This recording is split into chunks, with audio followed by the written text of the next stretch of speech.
This week in Women in Sports, they are one of the most successful women's hockey teams in history, yet their story is not well known. How a Minneapolis community theater is hoping to change that and share their story on the stage. And Gopher women's basketball team is in California this weekend, what their coach had to say about one of their key players. Plus, it's been a week of giving back for Caitlin Clark before her number 22 jersey is retired from Iowa.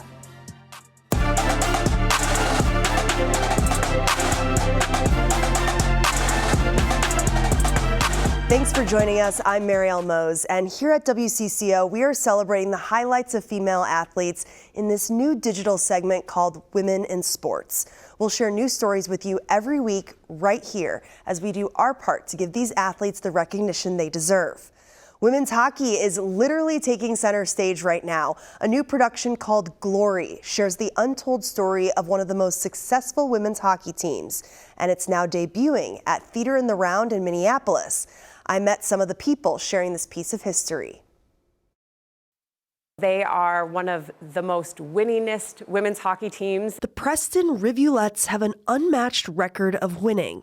In 10 years playing together as a team in Ontario, Canada during the 1930s Great Depression era, these women won 346 games, only losing 2 and tying 2. You would think that a team that was so dominating during that time people would know about it, but people don't. So Theater in the Round executive producer Larissa Netterland brought the show Glory by Tracy Power to their circular stage, transforming it into an ice rink. We have girls run into the boards and all that kind of stuff and fall on the ground, and we even have a hockey fight. Without actually ice skating, choreographer Antonia Perez makes it feel real through dancing. Even if it's just a step touch, up and high, and then like down and like groovy and dirty. And we try to do low and powerful with all of our moves. Netterland felt this was the perfect time to share the story of the Preston Rivulettes hockey team, with women's pro hockey growing in a big way over the last year. We wanted to really capitalize on that. Last weekend, 2 stars of the Minnesota Frost, Grace Zumwinkle and Taylor Heisey,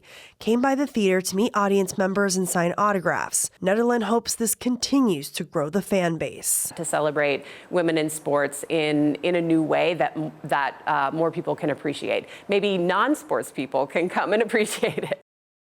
Performances of Glory are running every Friday through Saturday until February 9th. It is the 2-game gauntlet on the West Coast, the Gopher women's basketball team heading to UCLA to take on the #1 ranked Bruins Sunday after playing USC. A big key to slowing down that high-power program will be a Maya battle. She has set the tone and the pace from the point all season long, scoring a season high of 25 points against ranked opponent Michigan last week. She keeps getting better into her now junior season and is becoming a factor in the Big Ten every night.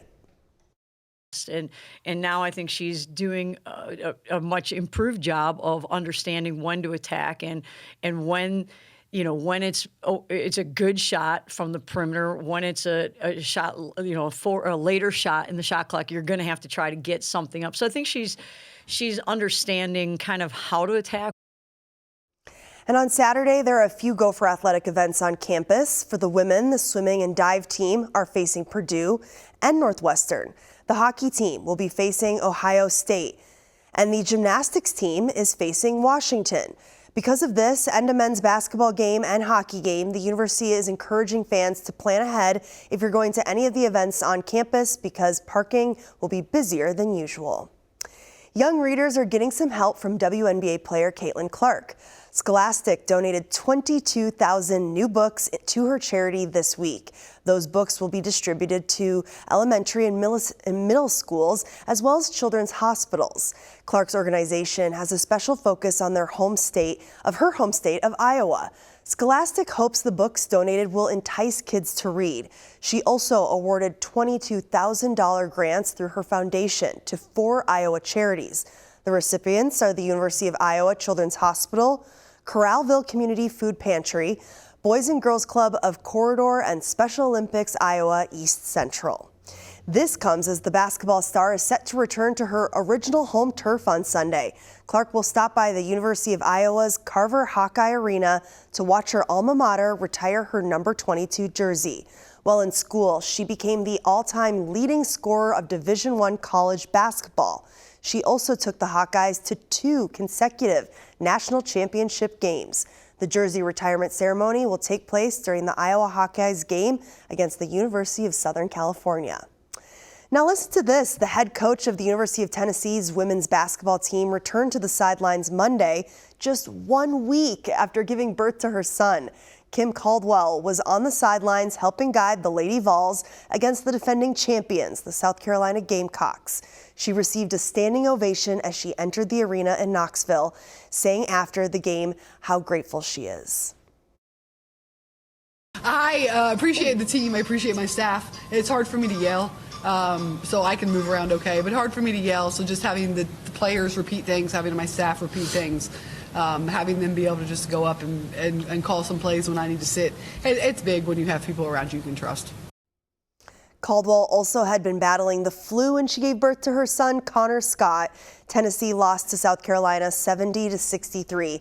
Their next game is on Sunday against Missouri. The National Women's Soccer League is officially heading to Denver. The league announced Tuesday that the Mile High City will become the league's 16th franchise in 2026. They'll begin play alongside Boston as the newest clubs in the league. The team is set to unveil its team name, brand, crest, and colors at a later date. And get this team will be the first professional women's team of any sport for the city of Denver. A record-breaking soccer transfer, U.S. women's national team star Naomi Girma has now become the first $1 million women's soccer player. She's joining English champion Chelsea from San Diego FC. According to the reports, the 24-year-old signed with the Blues for about $1.1 million on a 4.5-year deal.